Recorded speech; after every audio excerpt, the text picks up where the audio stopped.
It's coming. You think you're the only ones from the others.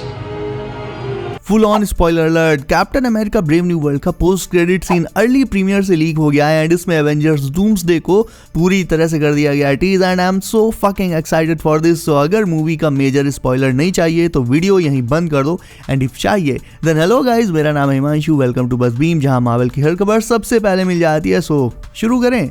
Okay, so post credit scene में हमें दिखाया जाता है कि सैम ने द लीडर को कैद कर रखा है। लीडर एक हाई सिक्योरिटी प्रिजन में कैद है लेकिन मरा नहीं है, बिल्कुल सही सलामत है, बस वो हार चुका है। सैम लीडर के पास आता है, दोनों के बीच बातचीत होती है। सैम कहता है कि I told you are going to lose that bet. यानी सैम और लीडर के बीच कोई शर्त लगी होगी, ऐसी शर्त जिसमें लीडर ने अपने इविल मिशन में कामयाब होने पर जुआ खेला होगा और सैम ने उसे हराने पर जुआ खेला होगा और एंड में जाहिर है सैम जीत जाता है और वो लीडर को रोक देता है और कहता है कि मैंने कहा था ना कि तुम ये शर्त हार जाओगे। इसके आगे वो लीडर से कहता है कि तुमने अपना बदला लेने के लिए जाने कितने बेगुनाह लोगों को मार डाला। लीडर इसके जवाब में कहता है कि यू नो व्हाट्स फनी, तुम्हें पता है मजेदार बात क्या है, तुम इस दुनिया को प्रोटेक्ट करने के लिए अपनी जान भी दे सकते हो, है ना, तुम और तुम्हारे बाकी के सारे हीरोज जो इस दुनिया को, इस वर्ल्ड को प्रोटेक्ट करते हैं। लेकिन इसके आगे वो कहता है कि तुम्हें क्या लगता है तुम अकेले हो, तुम्हारी दुनिया ही अकेली दुनिया है, मैंने देखा है और भी दुनियाएं हैं। इसके बाद जो नेक्स्ट लाइन थी गाइस, वो सीधे सीधे एवेंजर्स डूम्सडे को टीज करते हुए बोली गई थी। द लीडर कहता है कि इट्स कमिंग, वो आ रहा है। वो कौन? You know, doctor Doom, RDJ। It's coming. I've seen it in the probabilities. Sam ये सब चुपचाप सुन रहा होता है और लीडर यहीं नहीं रुकता, वो आगे फिर कहता है कि देखता हूं कि तुम अपनी इस दुनिया को दूसरों से कैसे बचाओगे, दूसरों से यानी अदर्स। नाउ ये था captain America Brave New World का पोस्ट क्रेडिट सीन एंड इसमें गाइस बेसिकली 3 चीजों को कंफर्म ही कर दिया गया है। तुम्हें याद होगा अराउंड 15 दिन पहले मैंने जो captain America Brave New world के पोस्ट क्रेडिट सीन वाली वीडियो बनाई थी, उसमें मैंने कहा था कि इसमें RDJ के डूम का डायरेक्ट कैमियो तो नहीं होगा, बट इसमें एवेंजर्स डूम्सडे से रिलेटेड कुछ ना कुछ डेफिनेटली टीज जरूर से किया जाएगा एंड मेरी ये बात एग्जैक्टली सच निकली। हालांकि पोस्ट क्रेडिट सीन में बहुत से लोग ये भी स्पेक्यूलेट कर रहे थे कि इसमें सैम न्यू एवेंजर्स को कांटेक्ट करते हुए दिख सकता है या नई टीम असेंबल करते हुए दिख सकता है, बट ऐसा कुछ नहीं दिखा। लेकिन फिक्र की कोई बात नहीं है, टीम्स मार्वल में अपने आप ही असेंबल हो रही हैं। कैसे, वो आगे बताता हूं। सो बेसिकली इस पोस्ट क्रेडिट सीन में जो 3 चीजें टीज करी गई हैं उनमें से पहला है मल्टीवर्स, जो कि हम सब जानते हैं ऑलरेडी एग्जिस्ट करता ही करता है। जब लीडर ने सैम से कहा कि तुम्हें क्या लगता है कि तुम्हारी दुनिया ही सिर्फ अकेली दुनिया है, तो इसका मतलब सीधा सा है कि वो ये कह रहा है कि और भी वर्ल्ड्स हैं, और भी दुनियाएं हैं, और भी यूनिवर्सेस हैं, एक मल्टीवर्स एग्जिस्ट करता है। बट मेन इंपॉर्टेंट जो टीज हुआ है डूम्सडे और डूम का, वो इसके आगे हुआ है। द लीडर कहता है कि इट्स कमिंग, बस that's it, this is the money shot guys, it's coming, यानी एक खतरा आ रहा है और वो है डॉक्टर डूम। अब डूम के बारे में लीडर कैसे जानता है यार, ये सच में बहुत रिसर्च करने वाला मैटर है। लीडर अपने आप में बहुत ही ज्यादा स्मार्ट है, ये बात किसी से भी छिपी नहीं है, बट मैं पता जरूर से लगा लूंगा। मैं वो बंदा हूं जिससे अगर किसी सवाल का जवाब नहीं पता होगा तो मैं बोल दूंगा कि मुझे नहीं पता, बट मुझे ये पता है कि जवाब कैसे ढूंढना है। सो फिकर नॉट, आने वाले 3-4 दिनों में इस मूवी का कतरा कतरा तुम्हारे सामने खोल कर रख दूंगा। सो लीडर यहाँ पर सैम को डूम के बारे में वॉर्न करता है और कहता है it's coming. But third and most important tease of them all, leader ने सैम से कहा कि देखता हूं तुम अपनी दुनिया को दी अदर्स से कैसे बचाते हो। अब यहाँ पर दी अदर्स में ही पूरा राज छिपा हुआ है। ये 2 वर्ड्स पूरी मूवी में सबसे ज्यादा इंपॉर्टेंट है। बेसिकली दी अदर्स का सीधा सा मतलब यहाँ पर ये है कि दी अदर्स में कई सारे लोग हैं। पहले तो कोई सिंगल पर्सन नहीं है, कई लोगों की टीम की बात हो रही है।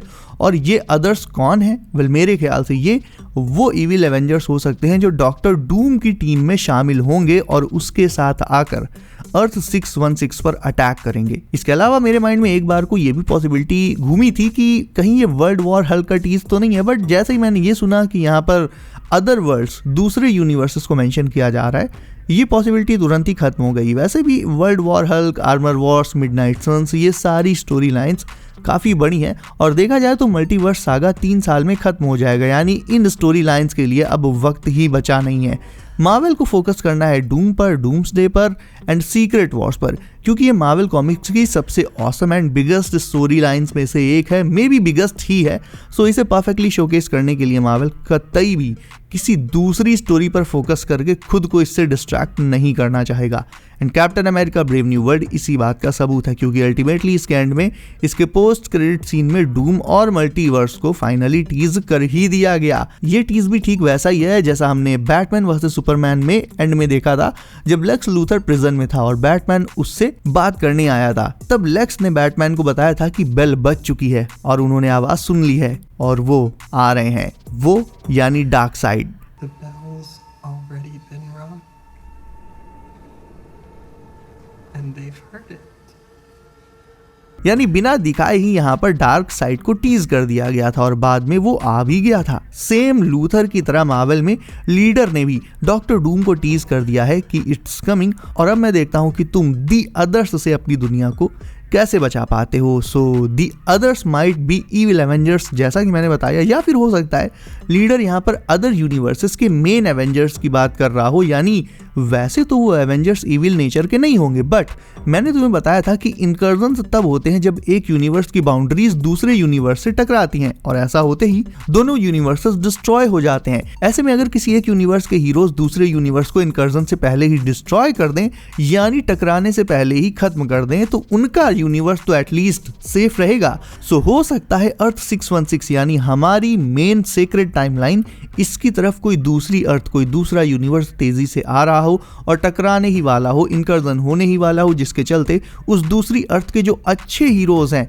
वो अपनी दुनिया को, अपने यूनिवर्स को बचाने के लिए हमारी दुनिया को खत्म करने का प्लान बना रहे हों। और इसीलिए लीडर ये कह रहा है कि तुम उन अदर्स से, यानी उन दूसरे एवेंजर्स से अपनी दुनिया को कैसे बचा पाते हो, ये मैं अब देखता हूँ। सो बेसिकली दी अदर्स कौन है, इसकी दो पॉसिबिलिटीज बनती हैं, या तो किसी और यूनिवर्स के एवेंजर्स होंगे या फिर डॉक्टर डूम की टीम के इविल एवेंजर्स होंगे। इन बोथ द केसेस, चाहे दोनों में से जो भी हो, दी अदर्स चाहे इविल नेचर के हों या अच्छे नेचर के हों, डजंट मैटर टू अस, क्योंकि अल्टीमेटली भाई वो हमारी दुनिया का तो खात्मा ही करना चाहते हैं। तो हमारे लिए, सैम के लिए हीरोज नहीं, वो विलन्स ही कहलाएंगे। एंड सैम को और बाकी के हीरोज को मिलकर अब उन्हें रोकना ही पड़ेगा। एंड ये सारा system Avengers, doomsday and secret Wars में होगा। प्लस इसमें बैटल वर्ल्ड को भी एक तरह से टीज कर ही दिया गया है। वैसे मैं तुम्हें एक मजेदार बात बताऊं, आई नो आरडीजे के डूम का कैमियो तो उस मूवी में इम्पॉसिबल था, बट अगर मार्वल द लीडर से कुछ ऐसा कूल डायलॉग बुलवा देता पोस्ट क्रेडिट सीन में, लाइक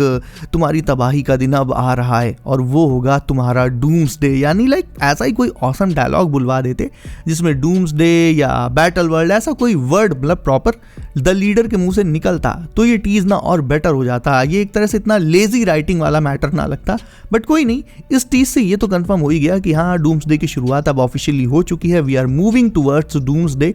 एंड इससे ये भी ऑलमोस्ट कंफर्म ही हो जाता है कि फैंटास्टिक फोर में अब आरडीजे के डूम का कैमियो भाई होना ही होना है 200%। नाउ मैंने जो कहा था कि अभी सैम को हीरोज को इकट्ठा करने की जरूरत नहीं है, हीरोज ऑलरेडी असेंबल हो रहे हैं एमसीयू में, तो वेल इसका मतलब था थंडरबोल्ट्स और फैंटास्टिक फोर से थंडरबोल्ट्स के एंड में एक टीम तैयार हो ही जानी है, और फिर फैंटास्टिक फोर भी उनकी जो टीम है वो अपनी मूवी का एंड आते आते अपने उस रेट्रो फ्यूचरिस्टिक यूनिवर्स से हमारे मेन 616 यूनिवर्स में आ ही जाएंगे। तो देखो 2 टीम तो तैयार होगी ना, यानी ऐसे करते करते धीरे धीरे और भी टीम्स असेंबल होंगी। अर्थ 838 का एग्जांपल ले लो, उसमें डेडपूल और वुल्वरीन की टीम तैयार ही है, और डेडपूल तो वैसे भी अर्थ 616 में आ चुका है जब वो एवेंजर्स में शामिल होने के लिए इंटरव्यू देने आया था हैप्पी होगन को। So he is already on our side, वो अपनी साइड से ही बैटिंग करेगा, सामने वाले की साइड से नहीं करेगा। So all in all we are now officially moving towards Avengers Doomsday. So guys if video अच्छी लगी तो उसे लाइक करके चैनल कर लो, सब नोटिफिकेशन ऑल पर डालना बिल्कुल मत भूलना। बी सेफ गाइज, मेरा नाम है Himanshu and as always I will see you in next one.